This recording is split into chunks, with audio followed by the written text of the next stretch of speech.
Bismillahirrahmanirrahim. Assalamualaikum warahmatullahi wabarakatuh.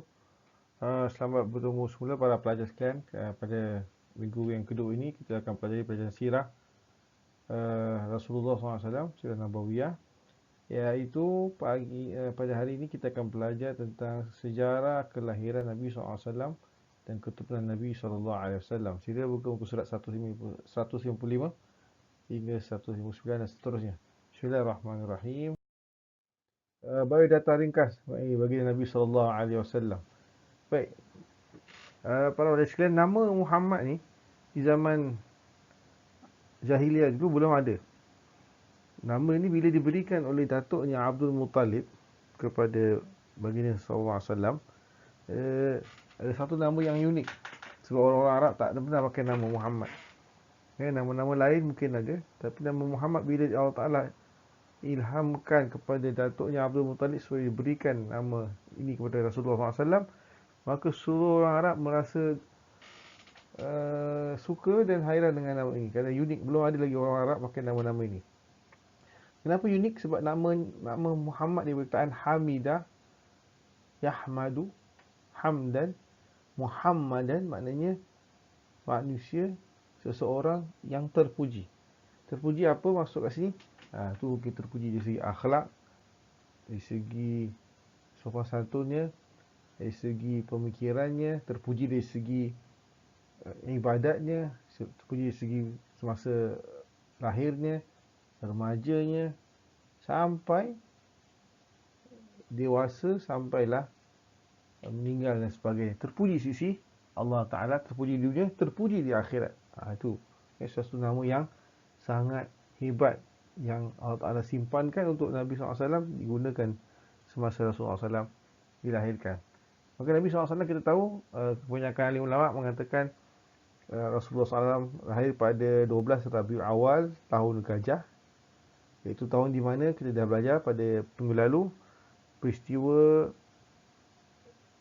Raja Abraha dari Yaman yang menghantar 1000 lebih gajah untuk menghancurkan Kaabah kerana merasa cemburu melihat ramai orang Arab suka datang ke Kaabah untuk beribadat dan sambil itu berniaga.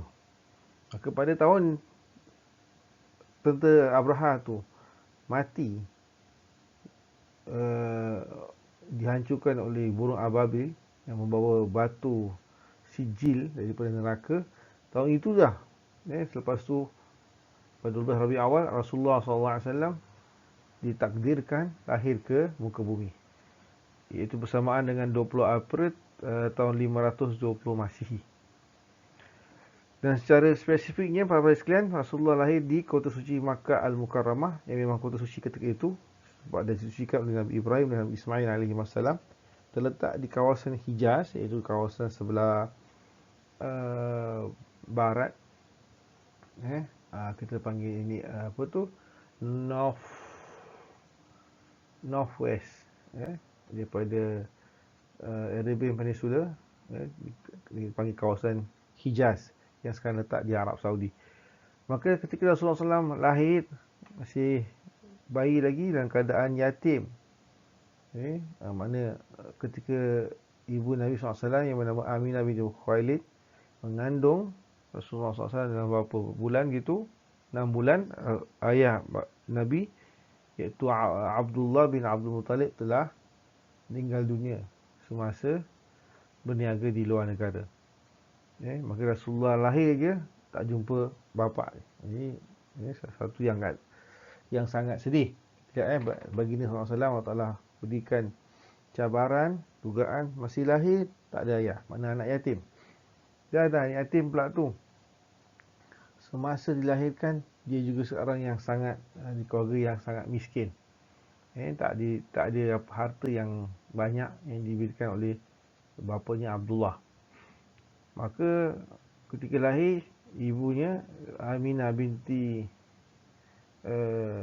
Wahab menjaga Rasulullah untuk beberapa bulan, kemudian diserahkan kepada seorang ibu susuan pertama yang bernama Suwaibah Al-Aslami, iaitu seorang hamba sahaya wanita Abu Jahal, Suwaibah al-Aslamiyah untuk beberapa waktu, tapi kemudian diberikan kepada ibu suami yang lama iaitu Halimatus Sa'diyah selama 4 tahun. Namanya Rasulullah SAW daripada bayi beberapa bulan sampai 4 tahun Rasulullah hidup dengan Halimatus Sa'diyah di kawasan pergunungan Mekah, di luar kota Mekah, di kawasan kampung dan dusun. Kenapa?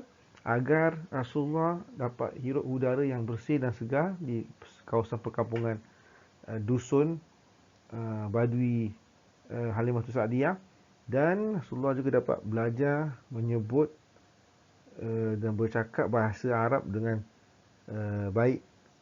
Bahasa Arab kita panggil Fusha, standard bahasa Arab yang tinggi. Itu sebab ibunya Aminah hantarkan Rasulullah yang semasa bayi kepada ibu Suswan yang tinggal di luar jauh daripada kota Mekah, di kawasan pedalaman pergunungan Mekah selama 4 tahun. Dan selama 4 tahun itu Halimah menjaga Rasulullah. Nanti kita akan terangkan ada beberapa peristiwa yang pelik yang berlaku selama berada di sana. Dan ketika Rasulullah sudah sampai umur 5 tahun, ibunya Aminah mengambil semula daripada Halimatus Sa'diyah, ibu susuan Nabi, selama 2 tahun. Selepas 2 tahun Aminah pun meninggal dunia. Kemudian diasuh dan dididik oleh datuknya Abdul Muttalib pun juga selama 2 tahun, daripada Rasulullah umur 7 hingga 8 tahun, dan Abu Talib juga meninggal dunia selepas itu. Lalu akhirnya diasuh dan dijaga oleh pakciknya yang mempunyai ramai anak, iaitu Abu Talib, daripada umur Nabi 9 tahun hingga Rasulullah berumah tangga umur 25 tahun. Jadi Rasulullah, tengok para pelajar sekalian, status Rasulullah masih kecil, Allah Ta'ala dah berikan ujian, cabaran yang besar. Tak ada ayah, kemudian tak ada mak semasa 7 tahun. Bayangkan 7 tahun tak ada mak. Kemudian yang jaga pula datuk dia. Datuk dia pun jaga sekejap 2 tahun. Bila Rasulullah umur 9 tahun, kalau kita sekarang primary 3 ada 3, baru Rasulullah diasuh atau dijaga oleh pakciknya. Tapi Rasulullah tahu jaga diri. Rasulullah tahu pakciknya ni ada ramai anak. Kata para sejarawan Islam, Abu Talib ni ada ramai anak. Katanya dikatakan ada 10 anak. Jadi bila Rasulullah nampak pakciknya Abu Talib ada 10 anak, dia tak nak ganggu. Dia tak nak ganggu pakcik dia. Dia tolong pakciknya. Pakcik dia dah jaga dia akan tolong pakciknya dalam kehidupan, itu dengan cara mengembala kambing untuk dapat duit sendiri dan sebagainya. Ini silsilah, iaitu salur garu keturunan Nabi SAW sebelah ayah Nabi. Nama penuh Rasulullah SAW adalah Muhammad bin Abdullah bin Abdul Muttalib bin Hashim bin Abdul Manaf bin Qusay bin Kilab bin Murrah bin Ka'ab bin Lu'ay bin Ghalib bin Fihr bin Malik bin An-Nadar bin Kinanah bin Khuzaimah bin Mudrikah bin Murrah bin Alyas bin Nizar bin Ma'ad bin Adnan bin Ismail alaihi salam dan bin Ibrahim alaihi salam. Maksudnya keturunan Nabi ni sampai Nabi Muhammad SAW sampai keturunan Nabi Ismail dan Nabi Ibrahim alaihi salam. Maksudnya keturunan Rasulullah ni keturunan Nabi lah. Kenapa saya tulis merah kat sini para pelajar sekalian? Merah kat sini maksudnya keturunan Nabi ni ada sama juga dengan keturunan sebelah ibu Nabi. Mari kita lihat seterusnya slide. Ini keturunan sebelah Nabi SAW, iaitu Muhammad bin Aminah binti Wahab bin Abdul Manaf bin Zuhrah bin Kilab. Bertemu di Kilab ni. Kilab tadi pada bapa Nabi, datuk Nabi. Zuhrah bin Kilab, yang tadi Qusay bin Kilab. Ini Kilab bin Murrah bin Ka'ab bin Lu'ay bin Ghalib bin Fihr bin Malik bin An-Nadar bin Kinanah bin Khuzaimah bin Mudrikah bin Murrah bin Alyas bin Nizar bin Ma'ad bin Adnan bin Ismail alaihissalam dan bin Ibrahim alaihissalam. Semua keturunan Nabi sebelah mak, sebelah bapak, semua keturunan Nabi Ibrahim semua. Masya Allah. Jadi keturunan Nabi dan keturunan yang mulia yang Allah telah pilih.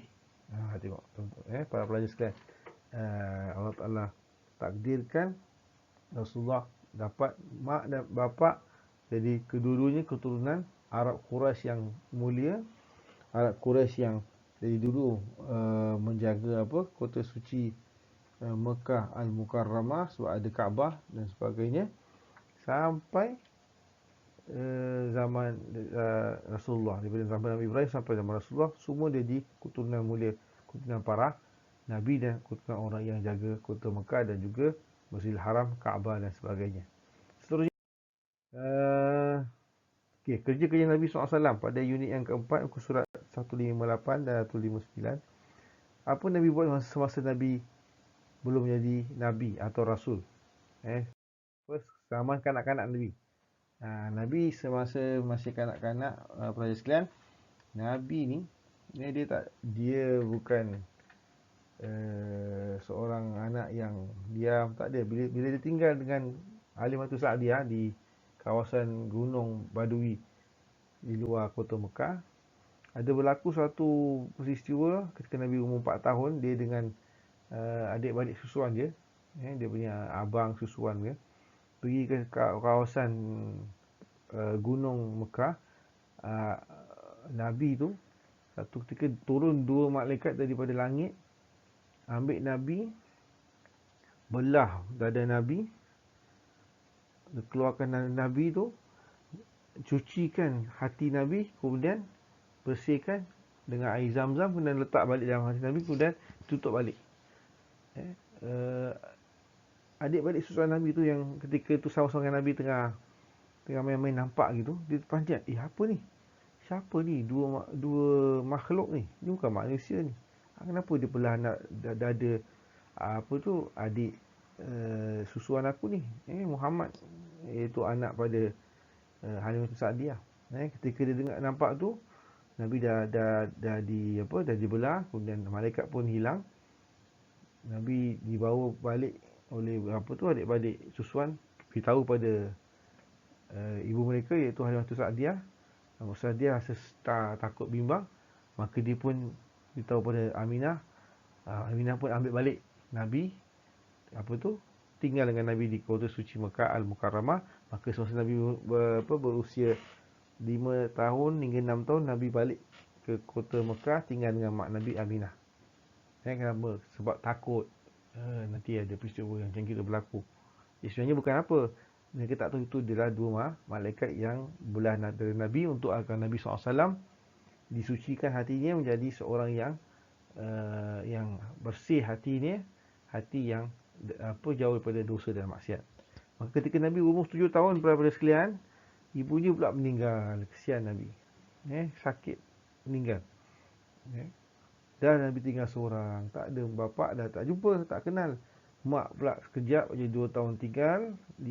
Masa Nabi umur 5 tahun, 6 tahun, mak Nabi pula meninggal. Nabi 7 tahun tak ada mak pula. Namanya perempuan, Nabi tak ada mak. Bayangkan, perempuan Nabi tak ada mak.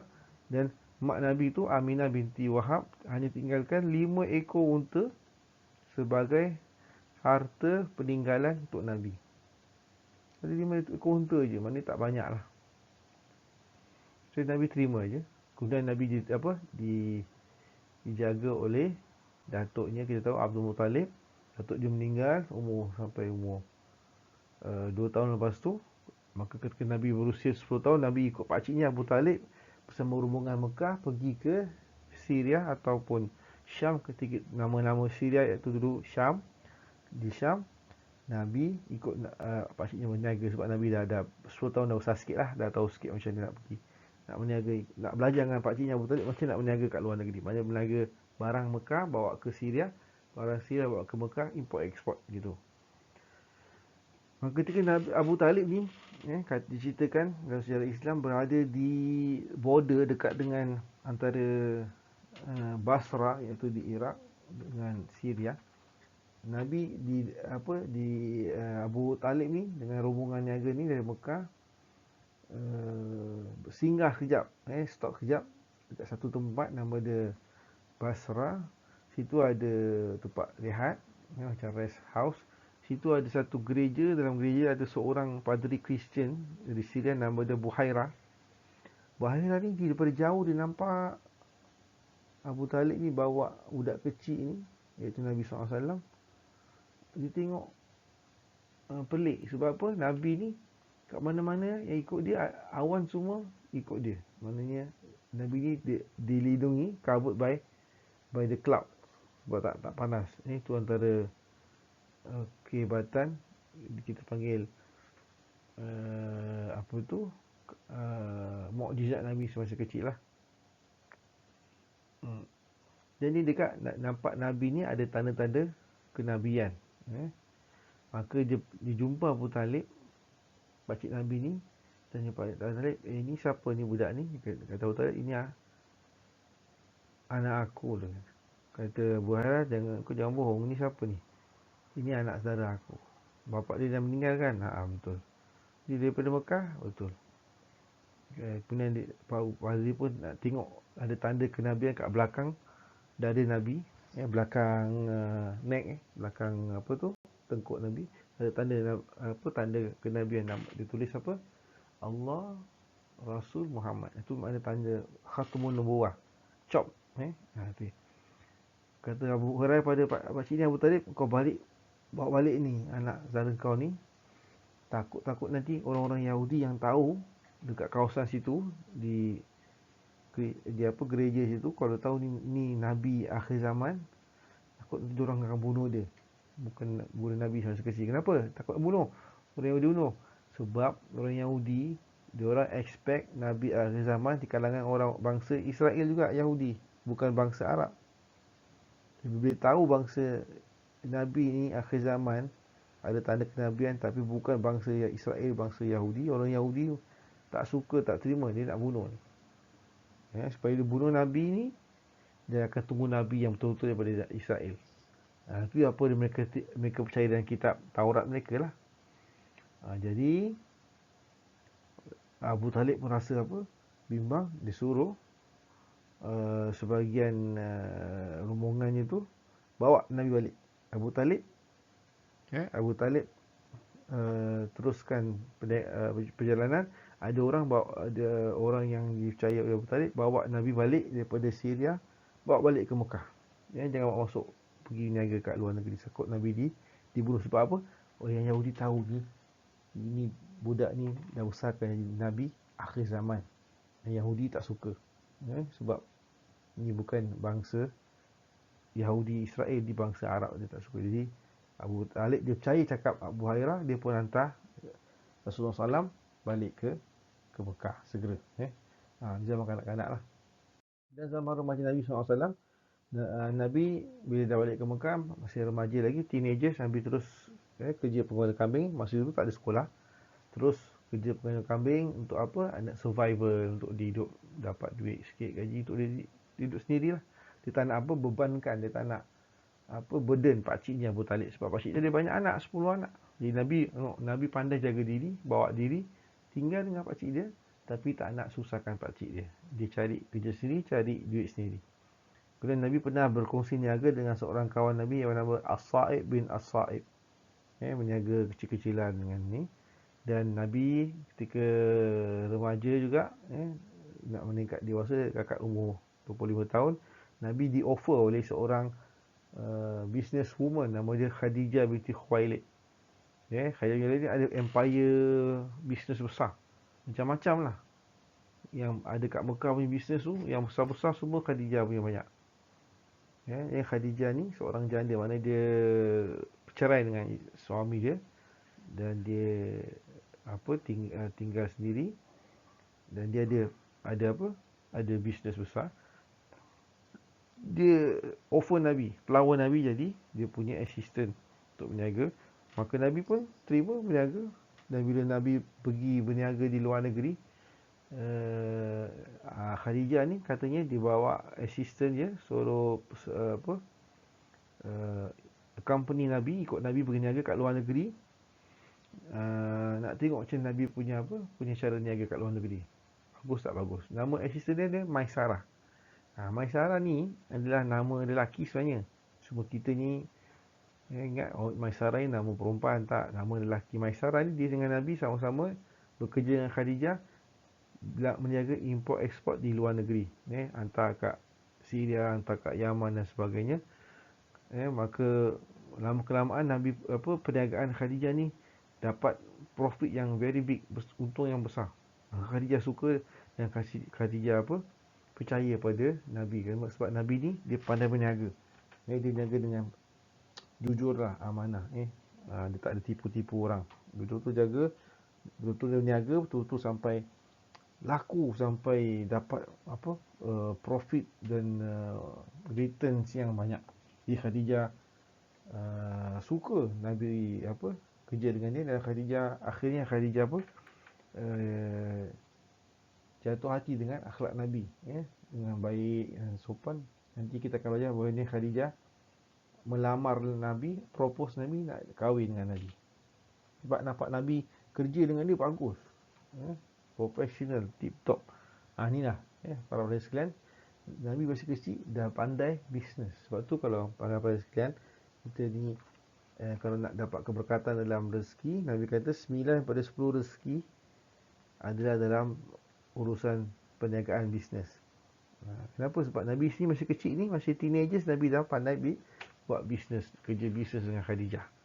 Jadi Nabi tahu macam mana nak dapat kekayaan dengan cara baik. Cara bisnes tu cepat, cepat dapat kaya, dan cepat dapat wang yang banyak dan sebagainya. Jadi ini sikit sebanyak tentang sejarah Nabi pada minggu ni. Jadi Arab, ada soalan-soalan boleh tanyakan soalan anda pada hari ini Sabtu. Dan jangan lupa hantarkan soalan-soalan yang diberikan di link video ini, seperti soalan-soalan minggu lepas, dan hantarkan segera dan Ustaz akan markkan. Okey, sekian. Assalamualaikum warahmatullahi wabarakatuh.